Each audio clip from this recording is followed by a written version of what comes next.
오늘 이 아침에 우리에게 주시는 하나님 말씀 베드로후서 1장 16절부터 21절까지입니다. 우리가 여러분에게 우리 주 예수 그리스도의 권능과 재림에 관해 들려준 교훈은 교묘하게 꾸며낸 신화 같은 이야기가 절대로 아닙니다. 우리는 그리스도의 크고 빛나는 위엄을 우리의 두 눈으로 직접 본 사람들입니다.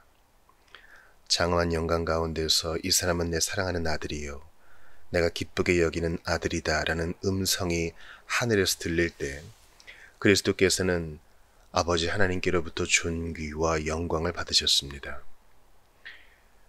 우리가 그 거룩한 산에서 예수님과 함께 있을 때 하늘에서 이 같은 음성이 들려오는 것을 직접 들었습니다. 뿐만 아니라 우리에게는 더욱 믿을 수 있고 확실한 예언의 말씀이 있습니다. 확실한 예언의 말씀이 있습니다. 여러분의 마음에 새벽동이 터서 찬란한 샛별이 떠오를 때까지 여러분은 어두운 곳을 환히 밝혀주는 등불 같은 그 말씀을 깊이 살펴보는 것이 좋을 것입니다. 하지만 무엇보다 여러분이 먼저 알아야 할 것이 있습니다. 그것은 성경 속의 모든 예언들을 자기 마음대로 해석해서는 절대로 안 된다는 사실입니다. 성경 속의 모든 예언들은 사람의 뜻에 따라 나온 것이 아니라 오직 성령의 감동을 받은 사람들이 하나님께로부터 전해 받은 말씀을 선포한 것이기 때문입니다. 아멘. 하나님의 말씀입니다. 하나님께 감사합니다. 사도 베드로는 오늘 본문의 16절에서 자신의 사도권에 대해서 얘기하죠. 사도라는 것은 한시적 직분이죠. 예수님과 함께 동거하고 그분께 배웠으며 그분이 성육신을 직접 마주한 사람들, 그 제자들을 우리가 사도라고 하죠. 특별히 그 사도 중에서 3명 중에 베드로가 포함되어 있습니다. 예수님의 제자요. 예수님께서 당신의 계시를 더 가까이 보여준 사도들 안에 또 사도라고 할 수 있겠죠. 그래서 베드로는 자신의 권면들, 이제 이 땅을 떠나야 할 때가 이제 가까워짐을 느끼면서 전하던 이 모든 권면들이 사실은 사도적 권위 속에 있다는 것을 알려주고 있습니다.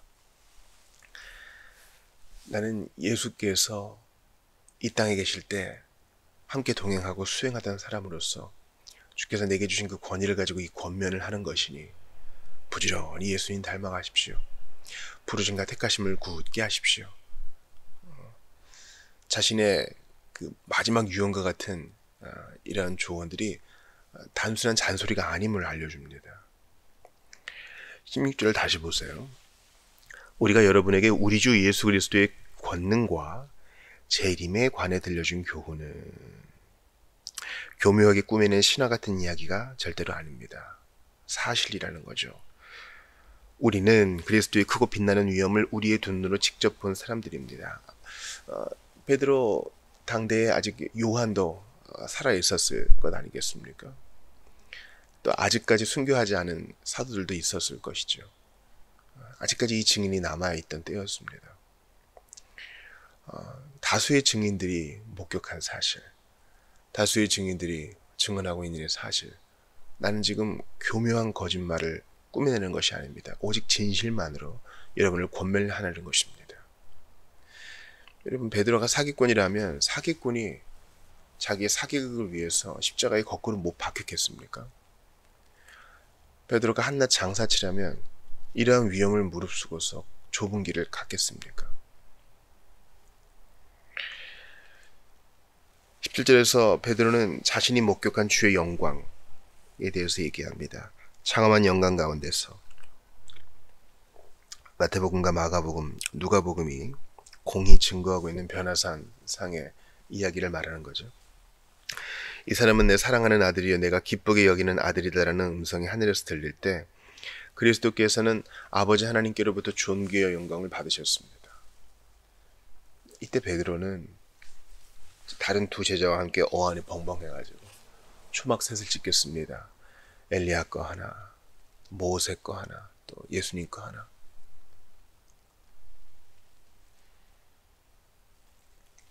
그는 그 사건을 상기하면서 우리가 이 놀라운 장면을 목격한 사람이다. 성부의 음성을 들은 사람이다. 라고 얘기합니다.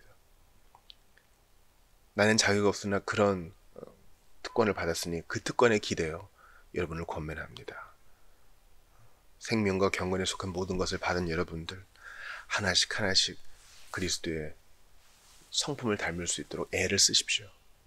이 사도적 조언은 가벼운 잔소리 아닙니다. 나도 처음 부름 받았을 때 매우 부족했습니다. 그러나 지금 죽음을 앞두고서는 조금 더 예수님을 닮은 사람이 되었습니다.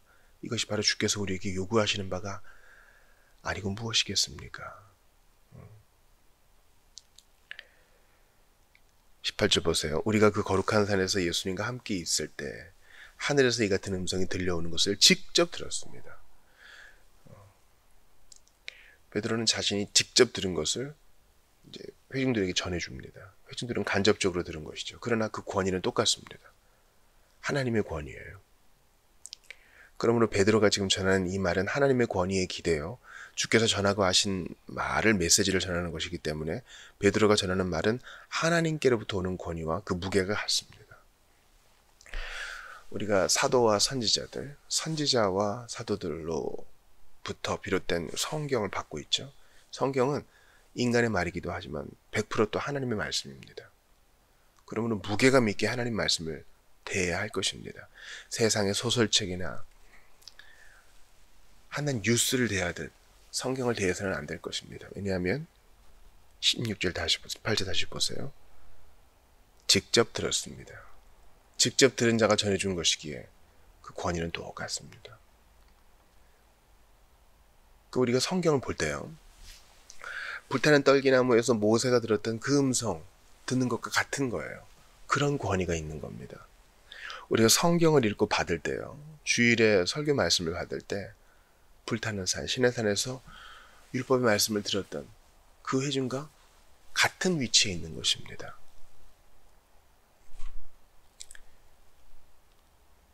우리의 자세가 얼마나 중요합니까?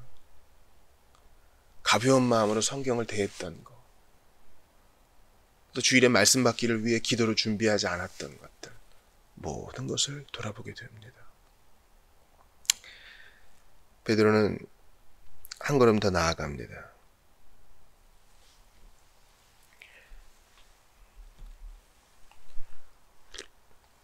19절 보세요. 뿐만 아니라 우리에게는 더욱 믿을 수 있고 확실한 예언의 말씀이 있습니다. 즉 베드로는 자신이 직접 목격한 사도적 권위에다가 예언의 말씀, 성경까지 더합니다. 베드로 당대에는 이제 구약 성경이 있었겠죠.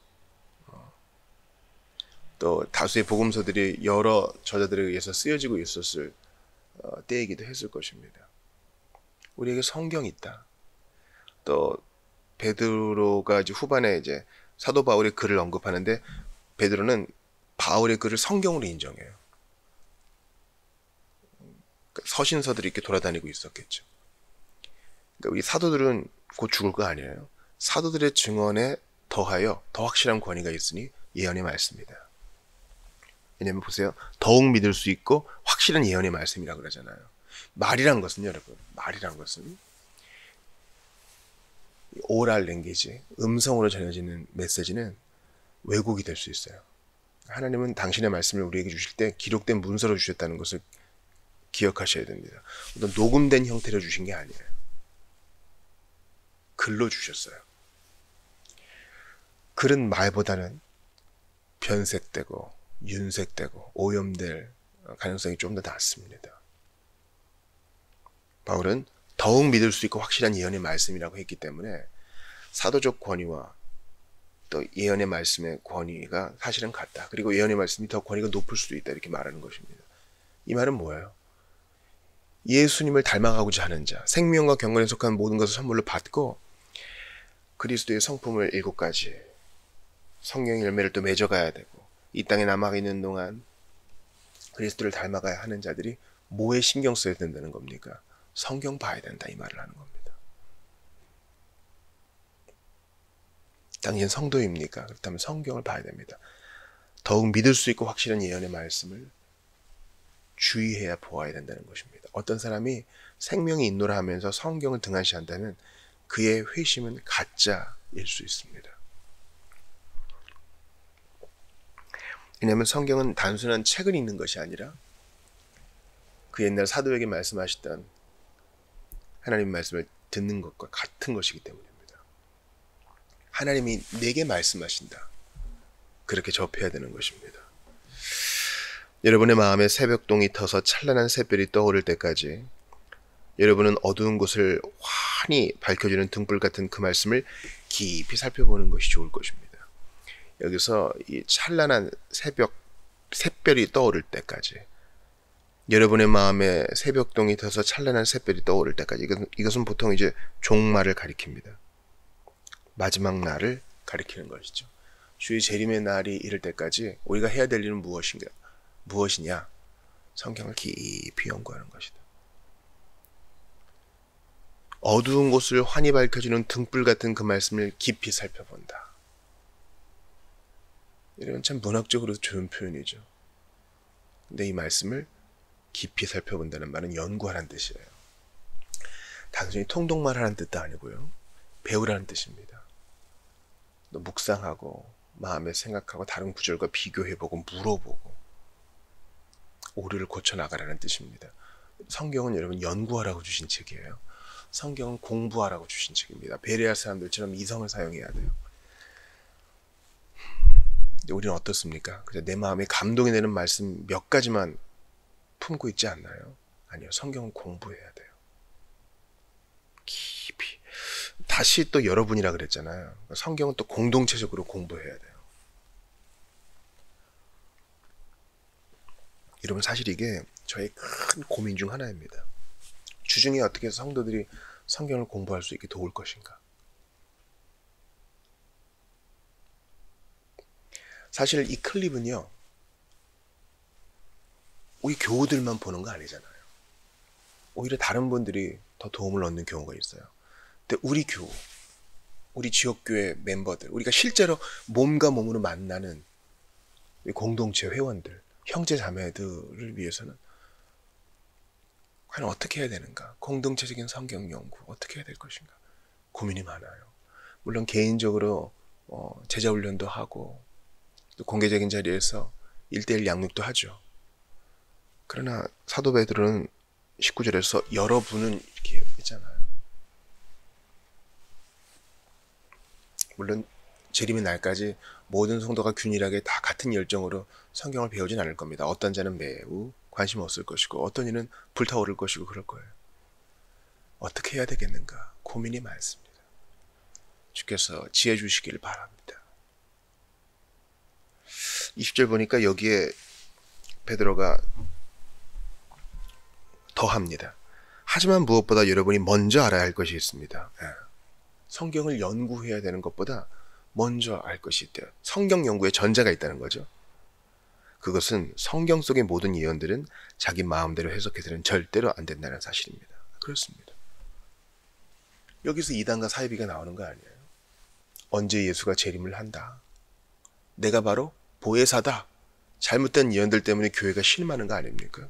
그러므로 성경을 그냥 무작정 봐서는 안 된다는 것입니다.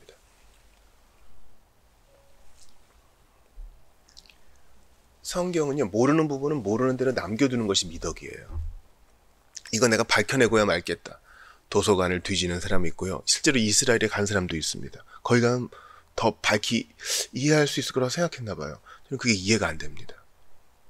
석학들을 가서 또 만나서 인터뷰도 합니다. 도움은 되겠죠. 그러나 여전히 감춰진 것들은 감춰진 채로 있습니다. 우리는 사람이에요.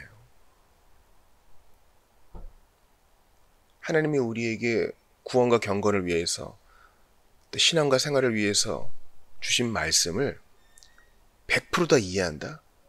그건 오만일 거예요. 분명히 밝히 이해할 수 있는 말씀이 있어요. 그런데 모호한 것도 있어요. 주님은 지성을 사용하여 밝히 드러낸 것을 기본으로 해서 모호한 것을 밝혀내라 그랬지, 모호한 것을 들이다 파가지고 더 모호하게 만들라고 이 성경을 주신 게 아닙니다. 아우구스티누스가 말한 것처럼 성경의 어려운 부분은 우리를 겸손케 합니다. 그게 유익이에요. 감춰진 것은 하나님께 속한 일이요 드러난 것은 우리가 우리 자손에게 주신 것이라고 신명기에서 말하고 있지 않습니까? 이제 돌아오는 주일에 사사기 4장 5장 볼 텐데요. 이 드보라를 가지고 여성 직분에 대한 여러 갑론을박이 있죠. 재림의 날까지 이건 분명히 통일되지 않을 거예요. 이건 제가 장담합니다. 상보주의자나 평등주의자냐 여기에 대한 논쟁도 분명히 그치지 않을 거예요. 그러므로 이거다라고 함부로 얘기해서는 안 돼요. 그런 미완의 부분에 대해서는. 다시 한번 보세요. 먼저 알아야 될 것 있다. 성경을 깊이 연구해야 되는데 전제가 있다. 모르는 것은 모르는 대로 두어라. 성경 속의 모든 예언들을 자기 마음대로 해석해서는 안 된다. 그러니까 우리가 큐티 같은 거 할 때 주께서 제게 이렇게 말씀하셨어요 라고 함부로 얘기해서는 안 돼요. 제 생각엔 이렇습니다. 이게 훨씬 정직한 방법이에요. 이제 2장에 보면은 자기 마음대로 해석한 거짓 교사들이 나온 것이죠. 그래서 제가 예수를 믿는 여러분들께 권합니다. 여러분이 그리스도를 믿는다면요. 여러분 안에는 감각이 있어요. 그래서 잘못된 교리를 들으면 이건 아닌데 하는 그 본성이 살아납니다. 그런 직감이 있어요. 근데 언제까지나 직감에 의지할 수는 없어요. 여러분들이 어디 가서 새로운 말씀을 들을 때 이건 좀 그럴듯한 것 같은데 처음 들어보는 얘기네. 그러면 잘못될 가능성이 거의 100%예요. 주님은 우리에게 새로운 말씀을 주시는 게 아닙니다. 모든 교리는 다 유기적으로 연결되어 있기 때문에 뭔가 좀 아닌 것 같은데 그럴듯한 것도 같고 그러면 아닐 가능성이 높아요. 함부로 해석하고 있는 거예요. 성경 속의 모든 예언들은 사람의 뜻에 따라 나온 것이 아니라 오직 성령의 감동을 받은 사람들이 하나님께로부터 전해받은 말씀을 선포한 것이기 때문에 자유로 해석해서는 안 된다는 겁니다. 그렇다면 누가 해석하느냐? 공동체가, 교회가 해석하는 겁니다. 로마 교회는 해석의 권한이 교황에게 있다고 얘기하지만 그것은 잘못된 해석이고요. 우리는 성경의 해석은 교회에게 있다. 하나님이 교회에게 선물을 주셨잖아요. 직분자를 선물로 주셨어요. 교사와 목사, 다스리는 자들이 그렇습니다. 그들은 모두 다 말씀에 수종드는 자입니다. 사실 그 교사를 신학교 교수로 볼 수도 있겠죠. 공통된 목적이 있으니 성경을 제대로 해석하기 위한 것입니다. 모르는 부분은 모르는 부분대로 두고 연구 중에 있는 부분은 좀 더 논의하면서 보다 더 깊은 이해에 이르는 것입니다. 그 와중에도 사사로이 내 개인의 목적을 위해서 해석하지 않는 것이에요. 여러분, 예수님 공생의 기간 동안에 얼마나 많이 종교 지도자들을 탓하셨어요. 꾸짖으셨죠. 너희가 성경도 하나님도 알지 못하는도다. 늘 성경을 끼고 보고 연구하고 암송하고 사는데 그 뜻을 모를 수도 있다는 거예요. 왜요? 사사로이 해석했으니까. 자기 목적을 위해 해석했으니까. 성경 전체를 보면서 보다 분명한 구절로 모호한 구절을 대했어야 되는데 모호한 구절만 붙들고 있으니 엉뚱한 해석이 나올 수밖에요. 그러므로 성경을 볼 때 편식하지 말아야 됩니다. 제가 격주로 구약으로 갔다가 신약으로 오는 이유가 바로 여기 있습니다. 주일 예배에만 충성스럽게 출석하는 신자가 있다고 생각해 봅시다. 그는 쉬운 두 본문밖에 접하지 못해요. 하나님께서 우리에게 주신 풍성한 광맥이 있는데 일부만 취할 수 있겠습니까? 새벽도 마찬가지예요. 한 주는 구약을 쭉 보고 또 한 주는 또 신약을 쭉 보는 이유가 거기에 있습니다. 이 모든 것이 다 사사로운 해석을 막고 분명한 이해에 이르기 위함입니다. 여러분, 베드로 보세요. 베드로가요, 출신이 뭡니까? 베드로 어부예요. 어부는 책을 보고 연구하고 공부하고 이런 사람이 아닐 수 있어요. 좀 거리가 멀죠. 그런데 자기의 말년에 죽음이 임박함을 깨달은 때에 베드로는 공부하라 그래요. 연구하라 그래요. 성경 책을 보라 그래요. 죽어가는 사람이 죽어가는 자에게 하는 권면입니다. 백스터가 한 말이죠. 책 보라 이거예요. 사랑하는 여러분, 제가 신앙생활 처음 시작할 때 저희 고향에 몇몇 어른들을 볼 기회가 있었어요. 우리 친구의 부모님이나 또 옆집에 새들어 살고 계시는 혼자 사시는 할머니나 본 적이 있단 말이죠. 그럼 고요한 시간에 성경을 보세요. 소리 내서도 읽으시고, 또 학교 끝나고 야간 자율학습 끝나고 집에 가기 전에 이제 교육관에 들러서 기도하거든요. 그러면 그 침침한 곳에서 또 성경을 또 읽으세요. 그거 다 이해하셨겠어요? 그래도 읽습니다. 또 집회마다 참여해서 성경을 배우십니다. 전 그런 자세가 중요하다고 봐요.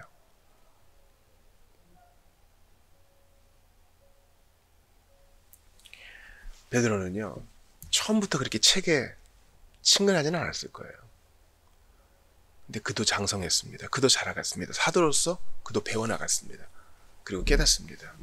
아, 예수님께서 이 예언을 이루러 오셨구나. 그리고 이 말씀은 곧 또 이루어지겠구나. 말씀을 이루기 위해 오신 예수님. 그러므로 우리가 해야 될 것은 과연 이 성경에 어떻게 예수님을 드러내고 있는지, 또 이 성경이 어떻게 예수님에 대해 성취되고 있는지, 또 이 성경이 마지막 재림 때 어떻게 이루어질 것인지에 대해 보는 것이구나. 그래서 죽어가는 노인으로서 책을 보라, 연구하라, 성경을 보라 이렇게 얘기합니다. 제가 목격한 어른들은 나이 많으신 분들이었지만 성경을 가까이 했습니다. 우리도 그렇게 합시다. 여러분, 우리 바쁜 거 누구나 다 알잖아요. 안 바쁜 사람이 있어요? 근데 제가 장담하는데요, 성경을 못 볼 만큼 그렇게 바쁜 사람은 없어요. 어떤 분이 제게 솔직하게 얘기하더라고요. 그분은 공무원인데, 제가 회사에서 제대로 일하는 시간은 1시간쯤 되는 것 같고요. 나머지 시간은 주로 검색합니다. 저는 그 솔직함에 감사했어요. 물론 바쁜 시즌이 있겠죠. 감사나 또 주요 사업을 시행할 바쁜 때가 있겠죠. 그러나 늘 그렇지는 않은 거 직장인 여러분 솔직히 인정하시잖아요. 자영업을 하시는 분들도 마찬가지예요. 내가 시간을 운용할 수 있잖아요. 그러니까 성경을 못 볼 만큼 바쁘다? 아닐 수 있어요. 학생들은 또 어떤가요? 학생들은 뭐 공부하느라 바쁜데 그건 명분이에요. 정말 그런가요? 아니던데요. 할 거 다 하던데요. 게임도 하고 게임 영상도 보던데요. 술도 마시고 친구도 만나던데요. 여러분, 다른 사람하고 밥 한 번 먹어도 1~2시간은 훅 가지 않아요? 근데 여러분, 성경 한 장 보는데 30분 정도면 돼요.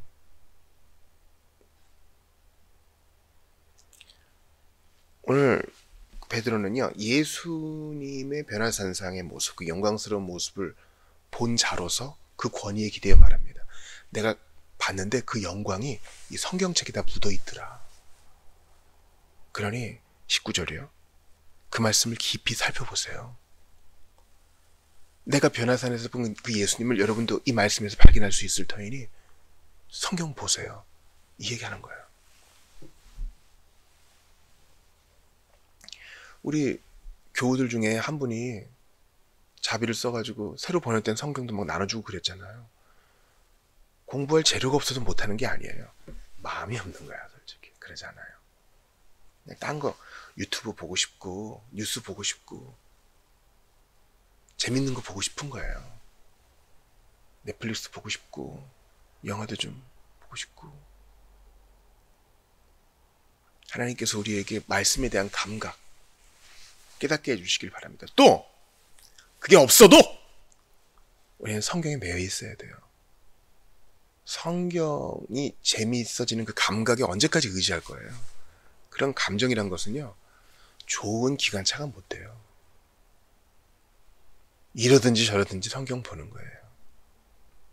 또 20절, 모든 예언들을 자기 마음대로 해석해서는 절대로 안 된다. 그러니 교회를 위해 기도하는 거예요. 우리 교육자가 제대로 해석할 수 있도록 기도하시는 거예요. 우리 목사님 건강하게 해주시고 그것도 좋아요. 그러나 교육자는 말씀에 수종되는 사람이니까 교육자가 말씀을 제대로 해석할 수 있게 해달라고 기도하세요. 또 우리 성도들이 말씀대로 살아갈 수 있도록. 여러분, 그럴 때 여러분 더 좋은 해석이 나와요. 어떨 때는 우리 동료 신자가 최고의 해석자가 될 수 있어. 그러니까 모여야 돼요. 모여서 서로 간의 나눔을 들을 때, 로드 존스가 하는 방법이거든요. 어떤 주제를 딱 이제 모임 때 딱 세워요. 그러면 각자 다른 사람들이 발언하는 것을 통해 서로 배운다는 거예요. 그게 교제라고 로이 존슨 얘기했어요. 맞아요. 우리는 교사를 통해서도 배우지만 다른 성도들을 통해서 배워요. 그들의 실천과 실패와 성공을 통해 배워요. 아, 그렇구나. 그거였구나. 내 스스로 해석하지 않고 다른 이에게도 물어보고, 또 직분 맡으신 분들, 학생들, 또 설교자들에게 제가 권합니다. 지난 2000년간의 교사들을 통해 배우세요. 여러분 서재에 분명히 끝내지 못한 책이 있을 거예요. 여러분 읽으세요.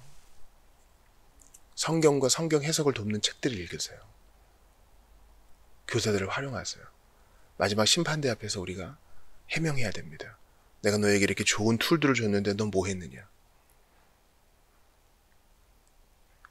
성령의 감동을 받은 사람들이 하나님께로부터 전해 받은 말씀을 선포한 이 성경. 성경 사랑이 바로 하나님 사랑입니다. 누가 한 얘기라고요? 사도가. 누가 한 얘기라고요? 죽음을 앞두고 있는 경건한 성도가. 누가 한 얘기라고요? 주님을 위해 곧 순교할 장로가. 성경을 얘기합니다. 그러므로 이 성경, 오늘 중요하다고 배웠는데 별 느낌은 안 옵니다. 여기서 끝내면 안 돼요. 그래도 보는 거예요. 제 마음은 지금도 뉴스로 달려갑니다. 그러나 오늘 내게 말씀하시는 하나님 말씀, 음성 없이는 전 하루를 살 수도 시작할 수도 제대로 운영할 수도 없습니다. 저를 도와주십시오 하고 성경을 펴는 거예요. 요즘 일하느라 너무 바쁜 우리 성도 중 한 분이 그렇게 얘기하잖아요. 너무 말씀 볼 시간이 없어서 한 장이라도, 한 절이라도 보려고 애를 쓴다. 맞아요. 나 유튜브 좀 멀리 하려고 애를 쓴다. 너무 귀한 고백이에요. 이렇게 하는 거예요. 예수님이 십자가에서 말씀을 응하게 하시려고 입을 떼셨을 때 그렇게 하고 싶어서 하신 게 아닐 겁니다. 말씀을 응하게 하시려고 의지를 들여서 기운을 짜내서 하셨을 거예요. 우리도 그렇게 핑계대지 말고 확실한 예언의 말씀인 성경을 더 깊이 연구하면서 하나님께 영광 돌리고 그렇게 예수님을 닮아가는 여러분 되시기를 주의 이름으로 축원합니다.